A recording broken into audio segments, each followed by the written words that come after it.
Launching at Larman's boatyard and leaving the Deben on the same tide is always a bit of a worry. High tide at Melton is about 3/4 of an hour after high water on the bar, so it's usually about 2 hours after high water on the bar by the time I get there.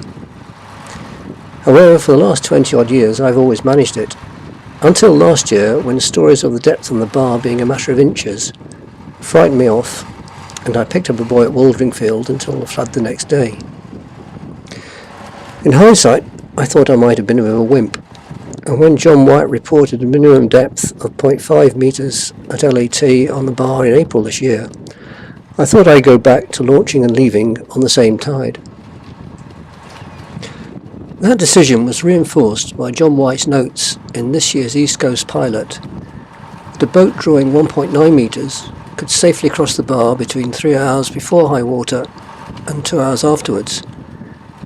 As I draw 1.95 metres, that seemed pretty applicable.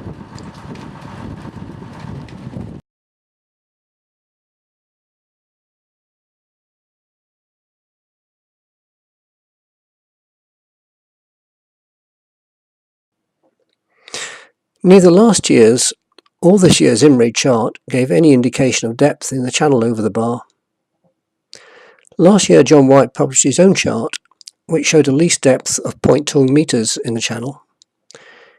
This year, on the 4th of March, he tweeted that he had found 1 metre on the bar, with 0.5 metres showing on the Harwich gauge. On the face of it, that indicates a least depth of 0.5 metres on the bar at LAT. However, Reeds indicates 0.1 metre more depth at the bottom of springs at Woodbridge Haven than at Harwich, which would mean an extra 0.1 metre at LAT on the bar. However, I based my calculation on the lesser depth of 0.5 metres. Using Reed's Walton on the Naze tides and the offsets for Woodbridge Haven, I calculated that on the 1st of May there should be 2.6 metres of tide plus the 0.5 depth, giving 3.1 metres of water 2 hours after high water on the bar. My calculations were reinforced when a friend crossing 2 hours before high water found 3.2 metres, when I calculated he should find 3.3, well within instrument and calculation error. However, another friend crossing 2 hours after high water reported seeing a least depth of 2.8 metres, when I had calculated he should have seen 3.1. I passed the Tide Mill Marina at 1400, just a few minutes before high water. The tide was just about slack, and the gauge on the sill showed the 2.5 metre mark just covered, exactly as predicted. The weather wasn't exactly as predicted though. It was supposed to be 15 knots, gusting 20 from the southwest. Within the river at least, I was getting 30 to 36 knots over the deck, that is about 30 to 24 knots true, and it was due south, or with a hint of east in it. That's not normally a big thing, but there's a lot of difference between the southeast and the southwesterly on the bar, but at least it wouldn't have been blowing that way for long. I had a bit of a fright at Loder's Cut. I couldn't make out the entrance to the channel. I was beginning to think that only the port hand marks were in place, but I couldn't be sure. It was only when I saw grass to the left of the line of withers I could see that I was sure that they were port hand marks. I didn't see any starboard hand marks until I was well into the channel, and this year they're twigs, not branches.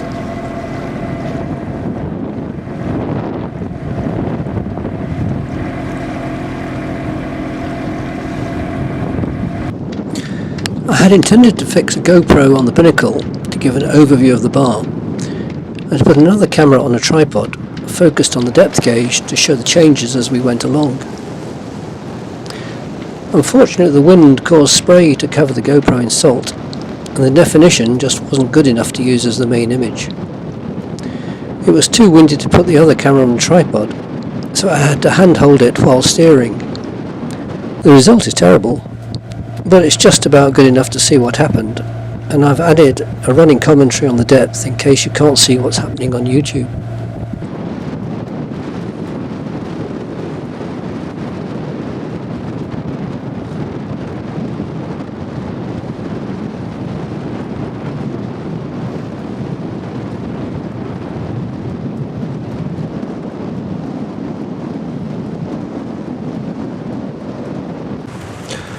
Once past the red can of Felixstowe Ferry Sailing Club, you can get close into the shore until past the end of the rocks, at which point you can head straight for the green mid-knoll buoy. There's plenty of water until you are past mid-knoll.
At this point, you can just make out mid-knoll, fine on the starboard bow.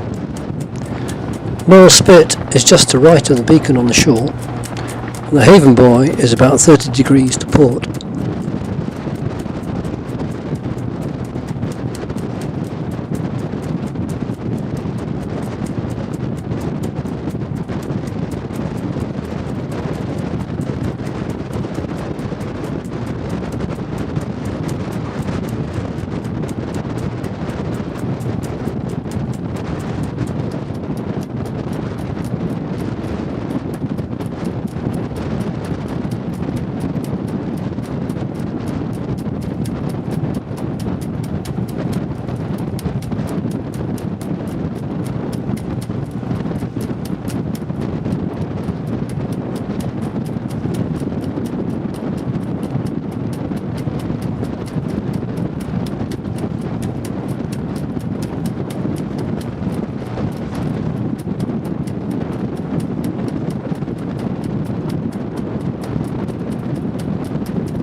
We're just about to pass mid-knoll, and there's still 4.8 or 9 metres of water.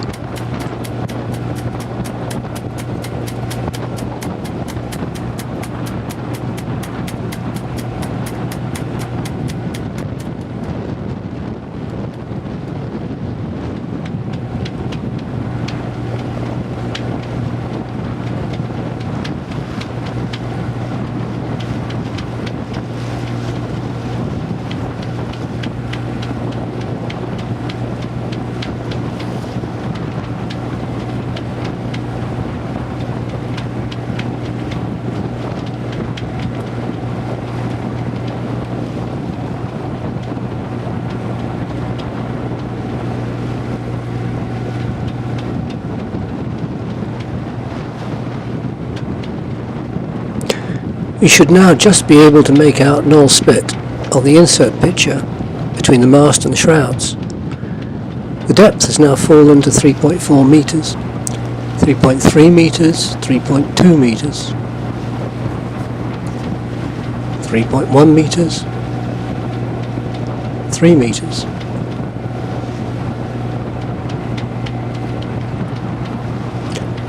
.9 metres, 2.8 metres. Coming up to Knoll Spit we have 2.7 metres, and then abeam the buoy 2.6 metres. The time was 1 hour 50 minutes after local high water.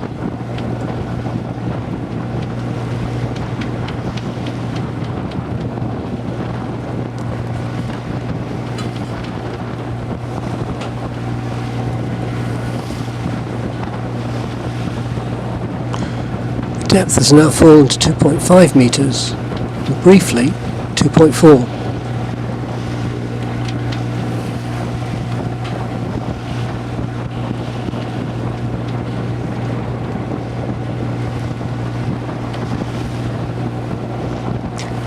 Back up to 2.6 metres, now 2.7.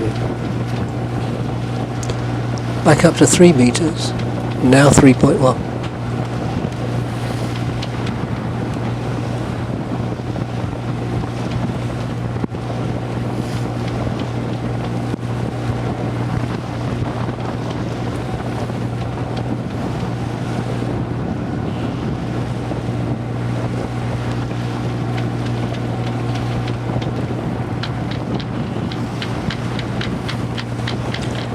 Depths are dropping off again a bit now, down to 2.9, 2.8.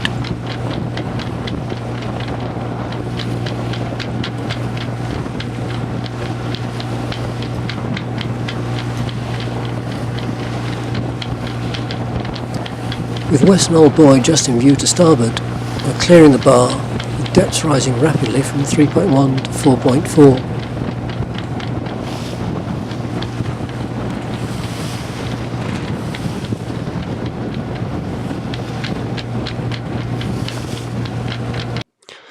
Crossing the bar with only 0.4 metres clearance was not what I'd intended. I don't mind that as a safety margin in a muddy creek on a rising tide, but on a falling tide over hard shingle banks, that was not my idea of fun. What went wrong? I was 10 minutes earlier than my predicted time, so timing wasn't an issue. I calibrated my echo sounder late last season and checked it again as soon as I got in. It was still accurate to within 0.1 of a metre at the 2 to 3 metre range. I don't think swell was a problem. The waves were short and choppy, but did not move the boat bodily up and down as far as I could tell.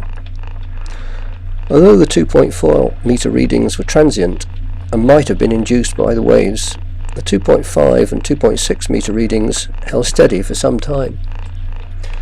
I double-checked my calculations, but couldn't find an obvious error. And whilst an error of up to 0.2 metres could easily occur using the Reed's graph, it shouldn't be any more than that. There was no appreciable tidal surge shown on the Harwich gauge at the time I crossed the bar, so that wasn't the cause either. Realistically, I can only come up with 3 possible causes. Firstly, I might not have been in the deepest part of the channel. That's certainly possible, but if so, I've no idea where I should have been to find more depth, and I think anyone else would have the same problem.